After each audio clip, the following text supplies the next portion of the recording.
Hello, ನಮಸ್ಕಾರ. ಇವತ್ತೊಂದು ಒಳ್ಳೆ ನೈತಿಕತೆಯೊಂದಿಗೆ ವಿಡಿಯೋ ಸ್ಟಾರ್ಟ್ ಮಾಡೋಣ. ನಿಮ್ಮನ್ನ ಯಾಕೆ ಯಾರು ಇಷ್ಟಪಡ್ತಾ ಇಲ್ಲ ಗೊತ್ತಾ? ಕೋಗಿಲೆ ಒಂದು ಮರದ ಮೇಲೆ ಕೂತ್ಕೊಂಡು ಅದ್ರ ಪಾಡಗದ್ ಹಾಡ್ತಾ ಇರುತ್ತೆ.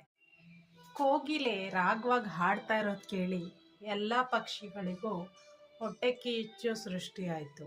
ಸೊ ಆವಾಗ ಎಲ್ಲ ಪಕ್ಷಿಗಳು ಯಾಕೆ ಕೂಗ್ತಾ ಇದೀಯಾ ಅಂತ ಕೇಳಿದ್ರು.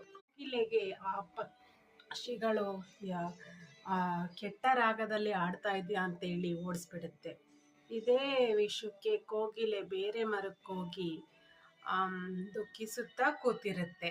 ಇದನ್ನ ನೋಡಿದ ಒಂದು ಕಾಗೆ ಕೋಗಿಲೆ ಬಳಿ ಹೋಗಿ, ನಿನ್ನ ದುಃಖಕ್ಕೆ ಕಾರಣ ಏನು ಗೆಳೆಯ ಅಂತ ಕೇಳುತ್ತೆ.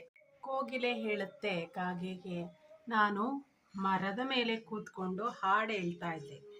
ನನ್ನ ಧ್ವನಿ ಕೇಳಿ ಬೇರೆ ಪಕ್ಷಿಗೆ ಕಿರಿಕಿರಿ ಆಗತ್ತೆ, ಹಾಗಾಗಿ ಅವುಗಳು ನನ್ನನ್ನು ಓಡಿಸ್ಬಿಟ್ವು ಅಂತ ಹೇಳುತ್ತೆ. ಅದಕ್ಕೆ ಕಾಗೆ ಹೇಳುತ್ತೆ, ಹೌದಾ, ಆ ಥರ ಆಯ್ತಾ? ಸೊ ನನ್ನ ಧ್ವನಿ ನಿನ್ನ ಧ್ವನಿ ಅಷ್ಟೇನು ಚೆನ್ನಾಗಿಲ್ಲ ಅಂತ ಹೇಳುತ್ತೆ. ನಾನು ದಿನ ಅದೇ ಮರದ ಮೇಲೆ ಕೂತು ಹಾಡಾಡ್ತಾ ಇರ್ತೀನಿ ಕಾಕ ಅಂತ.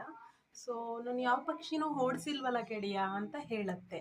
ಆಗ ಕಾಗೆ ಕೇಳುತ್ತೆ, ಒಂದು ಹೇಳು, ಅವರೆಲ್ಲ ನೀನು ಯಾಕೆ ಹಾಡಿದ್ಯಾ ಅಂತ ಪ್ರಶ್ನಿಸಿರ್ಬೇಕಲ್ಲ, ಆಗ ನೀನೇನು ಹೇಳ್ದೆ ಅಂತ ಕೇಳುತ್ತೆ. ಕಾಗೆ ಕೋಗಿಲೆಗೆ ಕೇಳುತ್ತೆ, ನೀನು ಯಾಕೆ ಹಾಡಾಡ್ತೀಯಾ ಅಂತ ಅವರೆಲ್ಲ ನನಗೆ ಪ್ರಶ್ನೆ ಮಾಡಿದ್ರು.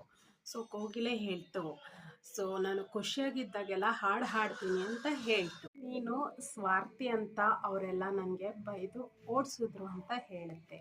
ಅದಕ್ಕೆ ಕಾಗೆ ಹೇಳುತ್ತೆ, ನೀನು ಉತ್ತರ ನೀಡಿದ ರೀತಿ ಒಂದು ಸ್ವಲ್ಪನೂ ಸರಿ ಇಲ್ಲ ಗೆಳೆಯ ಅಂತ ಹೇಳುತ್ತೆ. ಸೊ ಅವರು ನಿನ್ನ ಪ್ರಶ್ನೆ ಮಾಡಿದ ಅವರು ನನಗೂ ಪ್ರಶ್ನೆ ಮಾಡಿದ್ರು, ನೀನು ಯಾಕೆ ಹಾಡ್ತಾ ಇದೀಯಾ ಅಂತ. ಸೊ ನಾನು ಹೇಳಿದೆ, ಸೊ ನಾನು ನಿಮ್ಮನ್ನೆಲ್ಲ ಖುಷಿ ಪಡಿಸೋಣ ಅಂತ ಹಾಡು ಹಾಡ್ತಾ ಇದ್ದೀನಿ ಅಂತ ಹೇಳಿದೆ.